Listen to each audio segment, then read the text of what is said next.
Croglin vampire.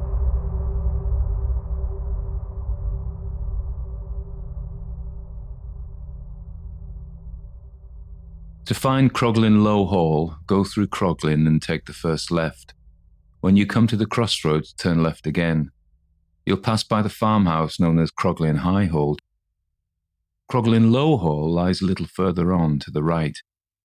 There is no public right of access to Croglin Low Hall, and tourists are not encouraged to visit. No one is. Not anymore. The area is wild now, but in the 17th century it was almost inaccessible.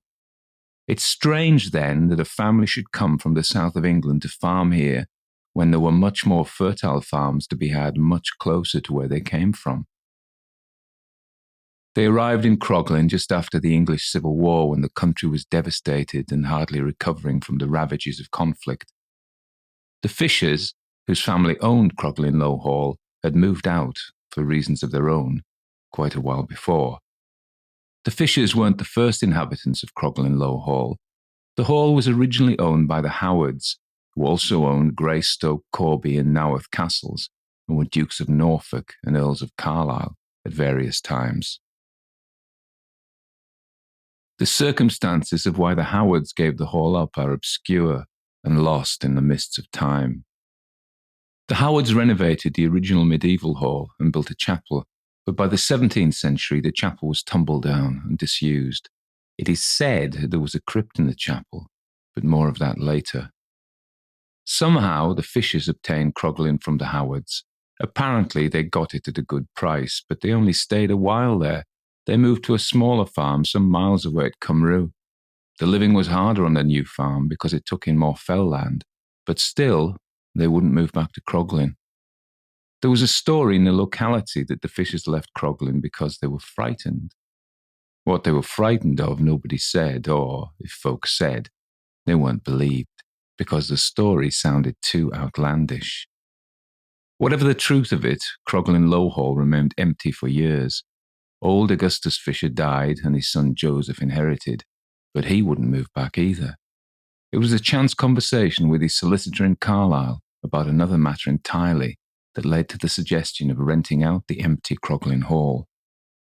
They could get no local people to take the lease, and so Fisher took to advertising the lease further afield, and somehow it got to the attention of the Cranswell family. The Cranswells originated from Suffolk and were two brothers and a sister. They had been orphaned, though the circumstances of how that happened are no longer clear. They were also Catholic, which meant the good Protestant folk of the Eden Valley shunned them and were suspicious of their loyalties. Why the Cranswells fled so far from Suffolk to Cumberland is lost. But there must have been some reason to travel so far over such poor roads. They travelled at the end of August by stagecoach, first from London to York, then from York to Carlisle, and then they came by horse to the wilds of Croglin. August that year was very rainy, with only a few days of sun here and there. The Cranswells were gentry rather than farmers and sublet the land to local farmers. They had independent means and intended to spend the time in leisure, reading, writing and walking the countryside. The year turned, the harvest was brought in, and autumn turned the trees golden brown and the leaves fell in damp heaps around Croglin Hall. Though Cromwell and his parliamentarians discouraged it, the local folk kept the customs of harvest, All Hallows and Christmas, much as their ancestors had. The Cranswells kept themselves to themselves and let local life go on about them without joining in. What they got up to on their lonely farm was a mystery to their neighbours. Though they spoke and greeted those they came across, they were rarely seen out and about.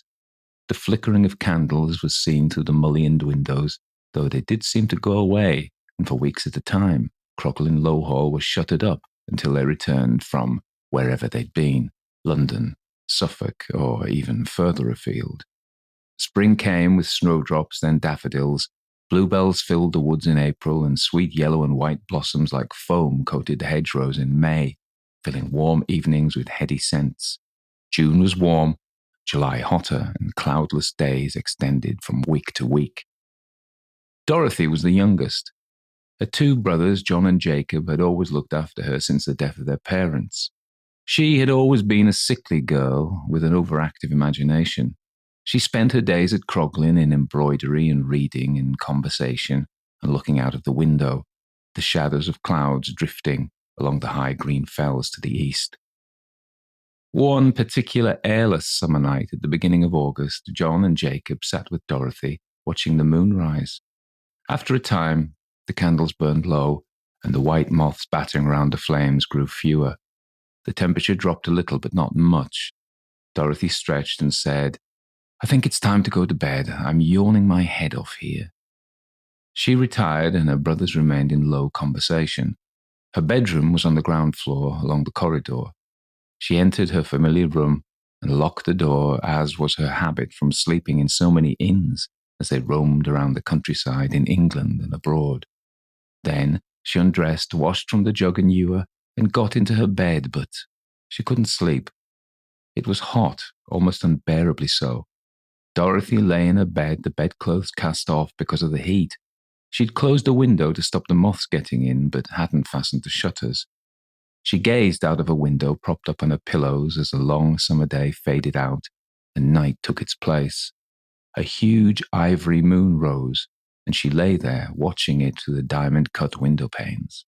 An owl hooted in the darkness outside.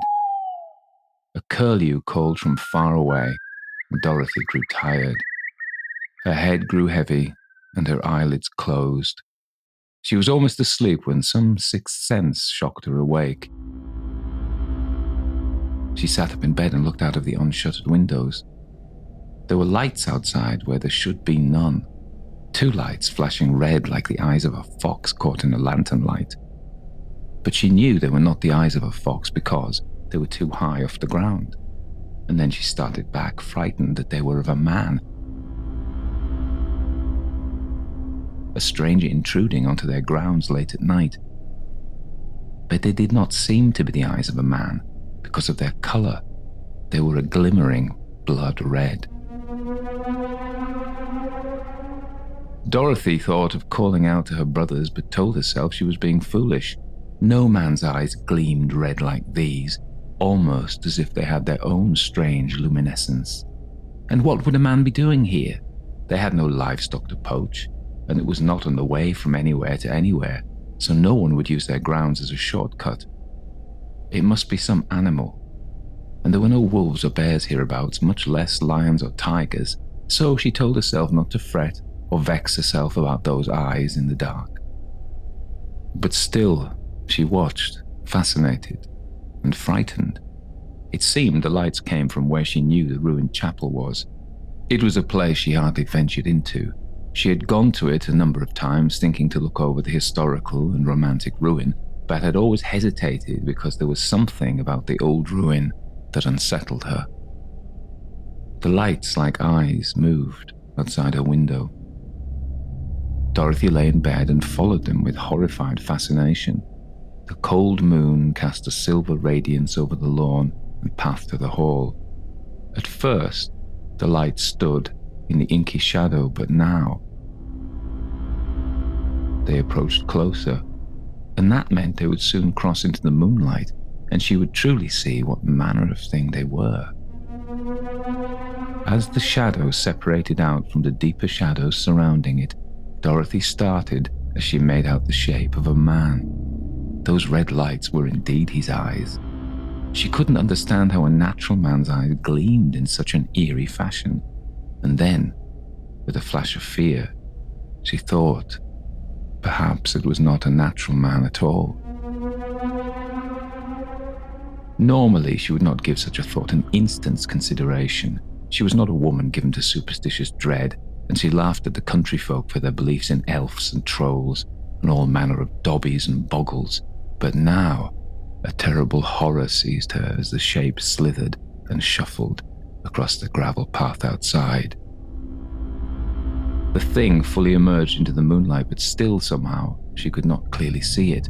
It was man-shaped, but thinner and more spindly. The lights were indeed its eyes, and below the eyes she got the sense of a mouth. It seemed that whatever it was coming to her window. Dorothy thought of getting up and running out of her room, but to go to the door would have meant she had to go right by the window. Besides, she had locked the door from the inside and so would have to stand there and unlock it with her shaking hands, all the while visible in the spill of moonlight.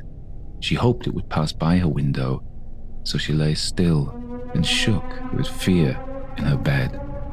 Dorothy stared at the shape, but at the last minute, when she was certain it was coming to look in the window, it half turned and started to move around the house. Seizing her opportunity, Dorothy jumped up and ran towards the door. Her hands were trembling so much that she found it hard to turn the key, and then her heart nearly stopped. Behind her, she heard the scratching as if of long nails on the glass of the window. Whatever it was outside, just feet away. Dorothy stood petrified with fear, still not daring to turn her head and look round to see it. Her fear destroyed her concentration and she fumbled the key in the lock and could not stop her hand shaking enough to turn it so she could escape. Then she heard it unpicking the leg which held the glass in place. She forced herself to look and saw that one pane of the mullioned glass had come away and a long, bony hand stretched in and turned the window catch to let itself in.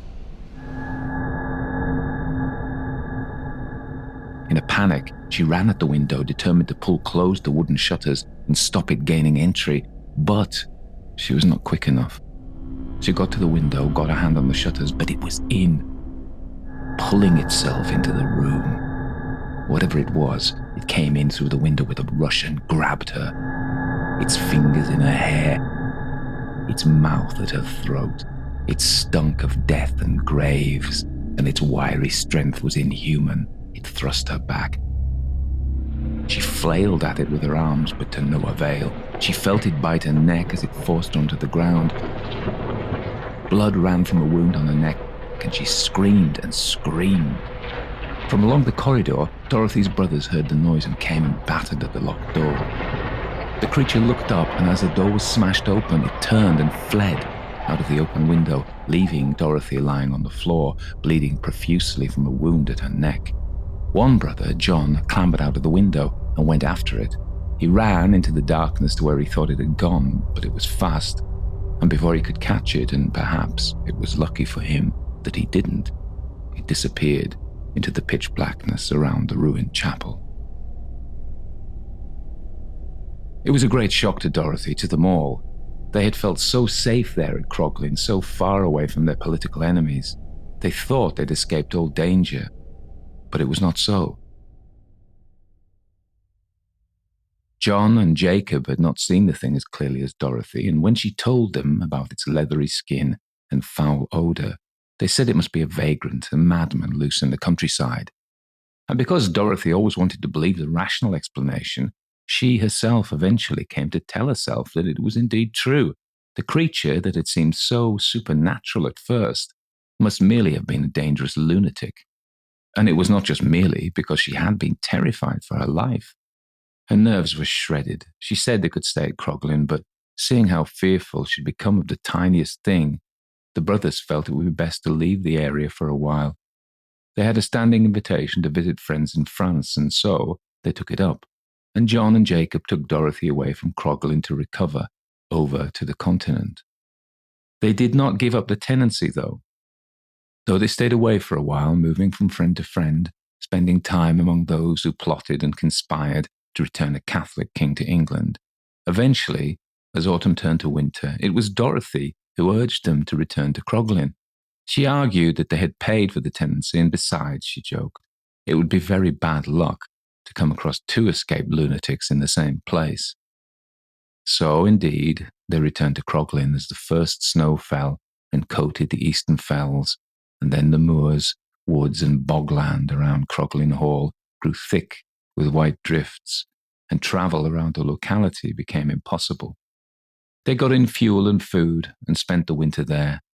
Dorothy had the same room, but always closed the wooden shutters. John and Jacob took to carrying loaded pistols with them around the house. But nothing happened until one night in March. Dorothy was lying in bed in a deep sleep when into her dreams intruded a terribly familiar scratching at the window.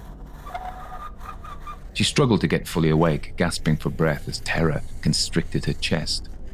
With shaking hands, she scrabbled for a candle and a flint and steel to spark it with.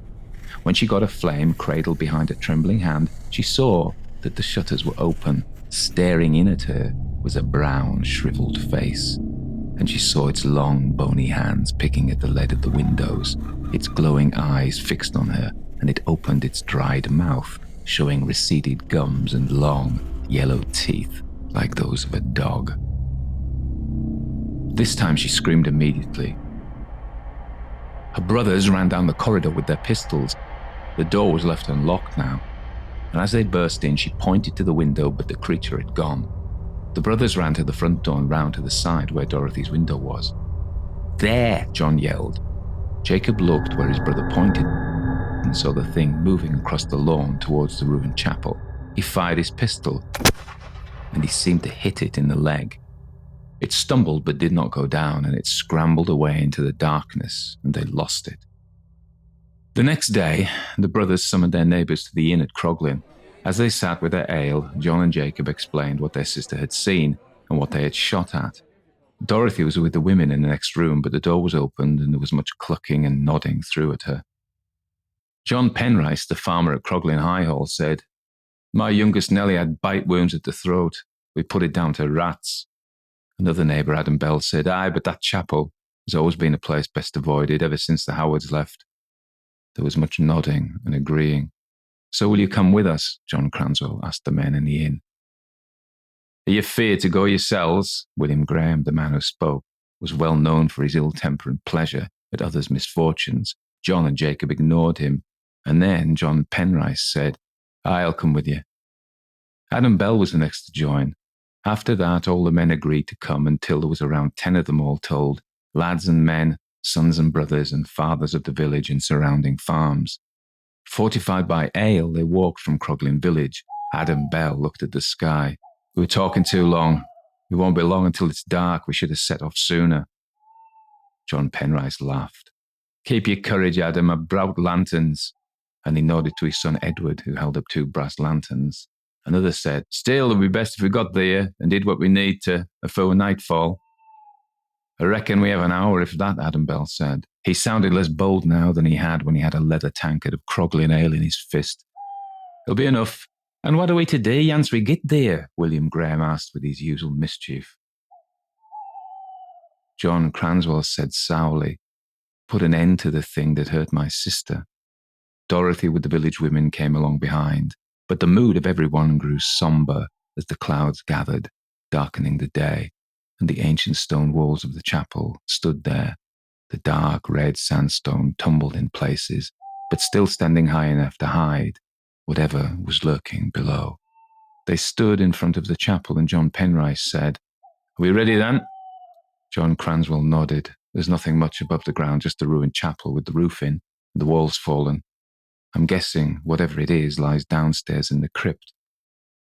Jacob Cranswell, by way of explanation, said, "We've never ventured down there, at least I haven't." John nodded. "Nor me. Why would we?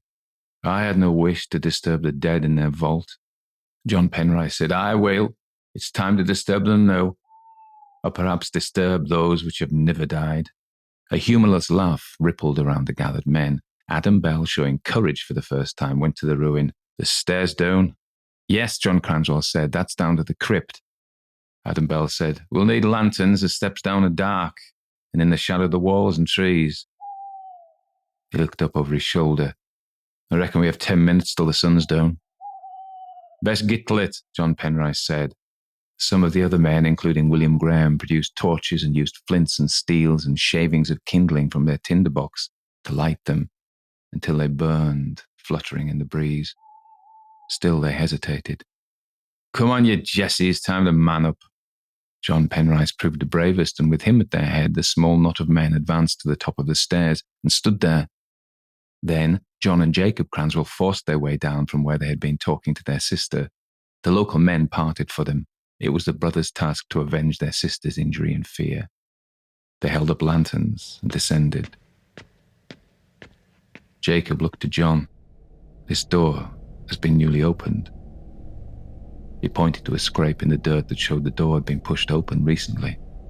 Yes, but it's locked now, said John, trying the handle. What manner of deed man locks doer after him, said Adam Bell, his voice shaking. There was silence then. John Cranswell knocked the locked old door with his heavy boot. The damp, rotten smell of the crypt assailed their nostrils. The odour was a mix of moulded wood, old rain, beetles, but something sourer too. Shelves lined the walls of the crypt, and on them decayed coffins, some completely in, yellowed bones showing through the broken panels and the lights of the lanterns. But the lanterns cast shadows as much as they did light, and the shifting shade gave the impression of things moving in the crypt. The men crowded the door, the ones behind braver than the ones in front. What's there? What you see? Called the ones behind. Just coffins, old coffins, called back John Penrice. And what's in 'em? Yelled the voice of William Graham, who made sure he was the hindmost. Old bones, just old bones, said John Cranswell, his voice low and fixed, as he looked among the ruined coffins. His brother stepped forward to get a better view. The shadows flickering and shifting over his shoulders, he shook his head. They're of different ages. Jacob pointed. That one. It's least decayed. And it was true. There was a coffin there of newer design and less rotted than the others, as if it had come from elsewhere and was ensconced here among the local caskets. There's no name on it, said Jacob. Here, help me with the lid. His brother came, and others, and they soon removed the lid. It wasn't nailed, Jacob said. They shifted the full coffin and beheld the manner of thing that occupied it. It was naked and withered, the shape of a man, but taller and thinner and spindled. Its fingers were like curled brown talons, and its thin brown lips drew back to show fangs like those of an animal. Dried on its chin was blood, as if it had recently fed on something living. Call Dorothy, John said. Dorothy was outside at the top of the stairs with the women. I don't want to come, brother, she called down.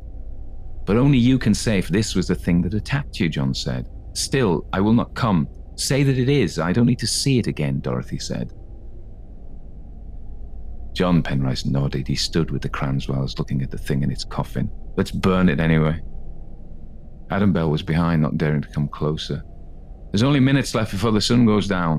What if it's true that these things stir once the sun's gone? Jacob pointed at the thing's leg. A pistol ball, look. And there in the dried flesh of the dead thing was the ball of a pistol such as that fired by the Cranswell brothers, such as the shot they hit it with as it stumbled back to its foul lair after attacking their sister. That's good enough for me, Jacob Cranswell said. Bring tallow and shavings and we'll set this vile thing afire. Tallow and candles were produced. They packed them in the coffin alongside the monster, along with the driest of wood that they found inside or outside the crypt.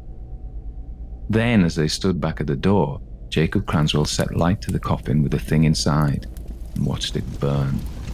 The coffin burned well with clouds of foul-smelling smoke, and the crowd fell back, choking and coughing, retreating into the night outside while smoke poured from the crypt. They stood there gaining courage from their numbers until the smoke ceased. Jacob Cranswell went down and confirmed there was only ashes and cinders left.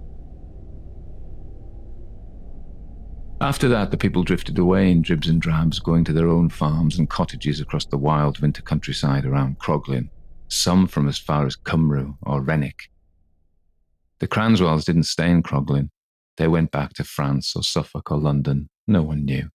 And the Fishers never returned either, selling Croglin Lowhall eventually to strangers.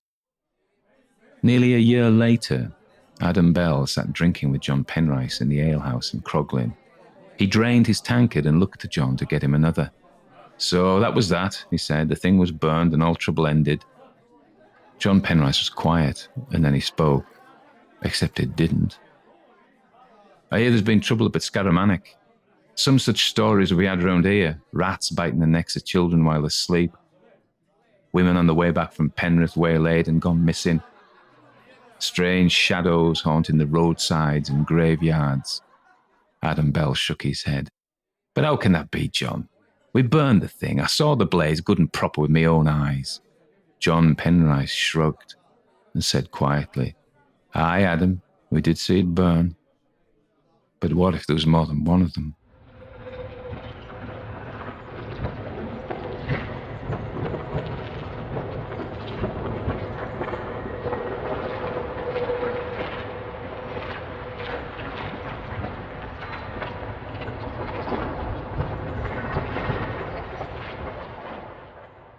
That was a story called The Croglin Vampire, written by Tony Walker, narrated by Tony Walker. And it's from my book, Cumbrian Ghost Stories, which you can get from online bookstores. If you want to hear more of my stories read out, you could subscribe to my YouTube channel, Classic Ghost Stories by Tony Walker, or follow the Classic Ghost Stories podcast on any podcast app, such as Apple, Spotify, Deezer, Overcast, any of the many you can get the Classic Ghost Stories podcast.